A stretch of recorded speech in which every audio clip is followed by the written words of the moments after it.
Ah c'est bon, non c'est bon, j'ai retrouvé.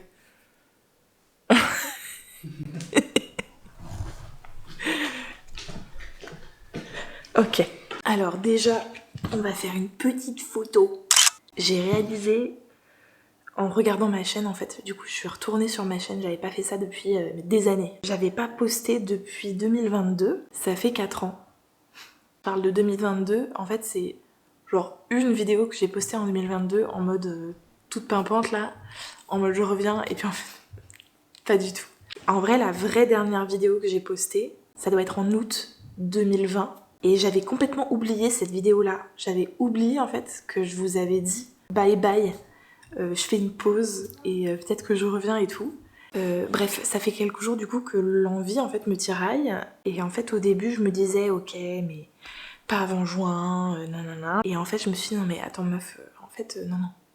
T'as envie de filmer, donc tu sors ta caméra, tu filmes, et let's go en fait. J'ai commencé ma chaîne YouTube en 2017. C'était une période dans ma vie où je commençais en fait ma vie professionnelle, et notamment aussi ma vie professionnelle en Allemagne. Et il se trouve que à ce moment-là, en fait, en plus je bossais à mi-temps, donc pour le coup j'avais beaucoup de temps.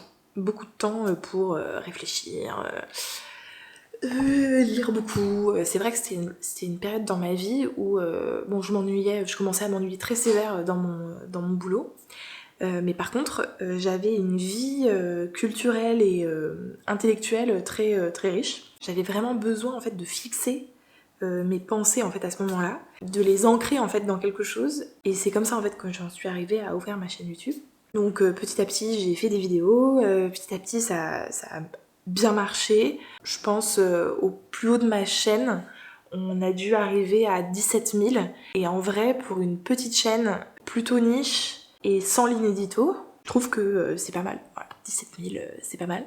Sur cette chaîne, on m'a vu aussi du coup démarrer ma thèse que j'ai démarrée du coup en janvier 2018.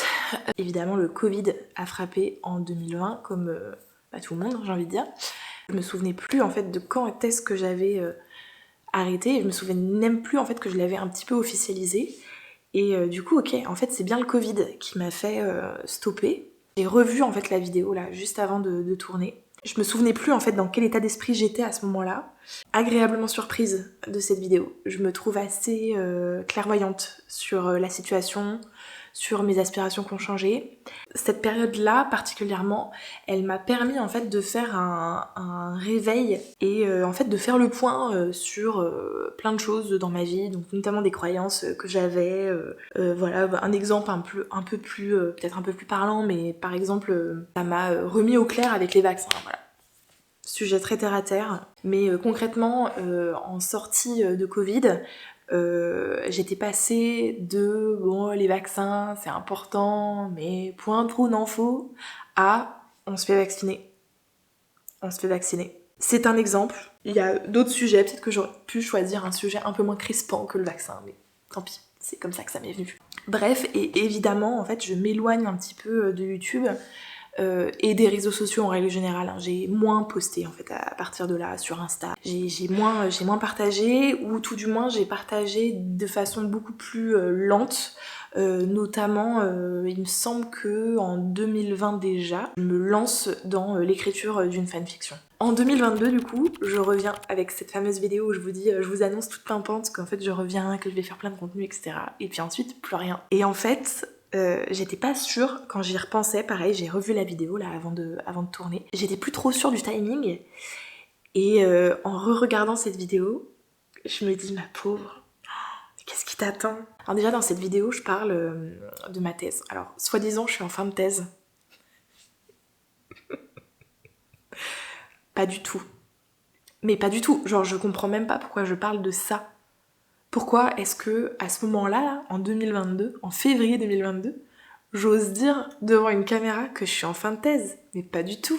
Mais pas du tout, meuf, t'es pas du tout en fin de thèse, en fait. Avril 2022, je me fais bolos par mon institut. En gros, ils me disent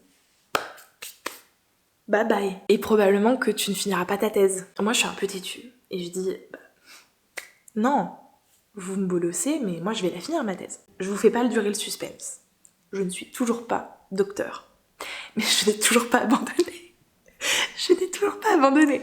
On est en 2026, je n'ai toujours pas abandonné. Je suis toujours sur ma thèse. Mais vraiment, voilà, 2022, ça a été la rupture totale avec le milieu académique. Et en fait, du coup, je décide de trouver un job, hein, alimentaire.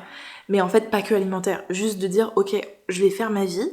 Et puis, bah, ma thèse m'accompagne quand même. Avril 2023, je trouve un boulot dans le secteur privé et je deviens data analyst dans le secteur de l'énergie. C'est une start-up et en fait, en vrai, je me suis éclatée. Ça a été une de mes meilleures expériences professionnelles jusqu'à là. Le projet était chouette. Pourtant, le setup était un peu particulier. Bon, déjà, start-up, c'est particulier. Voilà. Ça a été super prenant. Ça a été par exemple une période où j'ai pas lu en fait parce que j'étais tellement prise par le boulot. Pas ça en mode je bossais à donf, je rentrais à pas d'heure et tout. Pas du tout. Pour le coup, je trouvais que justement, j'arrivais à avoir une balance travail, vie de famille très bonne, ou vie perso en tout cas. On arrive du coup en 2024. 2024, c'est, je pense, une des meilleures années de ma vie. Donc déjà dans le boulot, enfin vraiment ça a été l'année où j'ai vraiment réussi à m'imposer, à commencer à évoluer, créer aussi une équipe, participer en tout cas à la création d'une équipe dans laquelle on est bien. D'un point de vue professionnel, c'est top. Et puis arrive le perso. Et en fait, je suis tombée enceinte. Voilà, en août 2024. Bon déjà, j'ai passé une grossesse, mais incroyable. Incroyable. Genre vraiment, je pensais pas que la grossesse serait une expérience positive pour moi. J'avais entendu beaucoup de choses négatives, et notamment des femmes de ma famille. Donc des femmes que je connais très bien, dans l'intime. Je comprenais en fait ce qu'elles me disaient hein, donc quand elles parlaient de leur grossesse et de pourquoi elles n'avaient pas aimé. C'est des choses qui me parlaient, donc du coup je m'attendais en fait à vivre ça quoi. Et en fait non, j'ai vraiment vécu une grossesse incroyable. Genre vraiment j'étais trop bien. J'étais aussi très zen, j'ai jamais été aussi zen de toute ma vie. Je pense que c'est dû largement aux hormones, mais c'était incroyable de plus être anxieuse, d'être juste détendue. Et pour tout vous dire, tellement détente que ce fameux travail là où je m'éclate du coup depuis 2023, je l'ai perdu pendant que j'étais enceinte. La boîte a fait faillite. En plus, on est resté longtemps dans ce bateau qui coule là, de novembre 2024 à février 2025. La boîte a coulé petit à petit. Alors, on avait des espoirs d'être acheté, etc. Mais ça s'est pas fait. Très violent. Un licenciement économique comme ça là, sur une faillite collective et tout, c'est... Ça secoue un peu, mais moi, super zen. Alors je dis pas, hein, fin février, là, quand on s'est dit tous au revoir avec les collègues et tout, j'étais pas très bien pendant quelques jours, mais toute la période avant, là, avec le bateau qui coule... Mais non, mais tout va bien.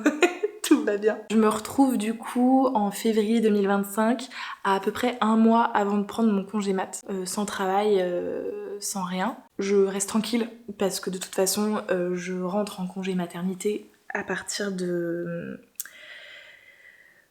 fin mars. Et donc je me dis, bah de toute façon, je vais dire avec mon gros bide, je vais pas trouver de boulot. Je me retrouve quand même bon an ballant en congé mat. Pareil, je vais pas rentrer dans le détail de la fin, parce que je me dis que ça peut faire l'objet d'une vidéo. Surtout que mon accouchement a duré 5 jours. Donc je me dis, si j'en venais à en parler, en fait, ça mérite bien sa propre vidéo, quoi. J'ai accouché en mai 2025. D'une petite fille. Pendant ma grossesse, quand je me projetais en fait sur mon postpartum, je me voyais quand même reprendre une activité professionnelle à partir de septembre-octobre. Voilà. Là pour le coup, je me laissais la porte ouverte. Enfin, je me disais pas non, il faut absolument que tu retournes bosser, etc. Mais voilà, je projetais déjà le fait que j'allais avoir besoin en fait de reprendre une activité professionnelle relativement rapidement. Je n'ai même pas eu en fait l'opportunité de me poser vraiment véritablement la question, puisque de toute façon j'ai perdu mon boulot, donc bon bah c'était pas trop question. Savoir qu'en Allemagne c'est en général assez compliqué de faire garder un enfant qui a moins d'1 an. Les structures sont pas adaptées, culturellement on fait garder à partir d'1 an, voire 1 an et demi, 2 ans, 3 ans, etc.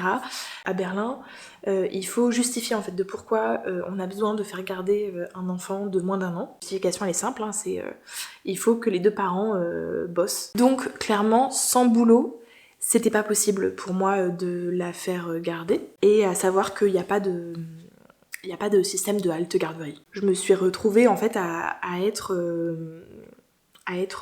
maman au foyer du coup pendant 1 an. Du coup je m'étais pas du tout projetée dans un congé parental aussi long et je savais a priori que c'était pas quelque chose dont j'avais envie, mais il se trouve que voilà, c'est ce qui s'est passé. On est sans relais et du coup je me suis occupée de ma fille quotidiennement en fait pendant 1 an. Je vais pas mentir, ça a été très dur, notamment au tout début. En fait pendant tout mon postpartum, j'ai eu envie en fait de documenter ce que j'étais en train de vivre, sauf que en fait pas du tout aucune énergie, hein, aucun temps non plus. Maintenant là, on est actuellement du coup en avril 2026, je commence en fait à vraiment ressentir toute mon énergie, toute ma créativité qui revient. Mon cerveau se retrouve à bouillonner à peu près comme en 2017 quand j'ai ouvert cette chaîne YouTube. J'ai envie de parler de plein de choses, pas forcément que de parentalité, de maternité.